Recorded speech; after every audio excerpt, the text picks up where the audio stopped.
TinkerBlock Series Premium Modular Aesthetics, implementing thermal sensing logic. Connect GND to GND and signal to analog pin A0.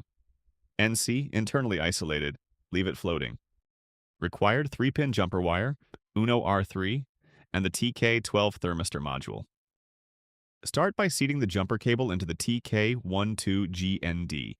Align the pins. Connect it to the Uno's GND. Next, link the sensor's VCC to the Uno's 5 volts, followed by signal to analog pin A0.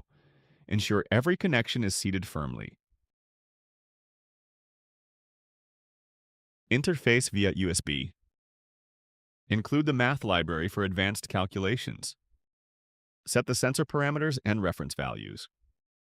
Read the raw analog signal from the temperature sensor. Convert the raw reading into a voltage value. Calculate the sensor's resistance based on the voltage. Convert resistance into Celsius using its thermal properties. Print real-time temperature to the monitor, logic confirmed.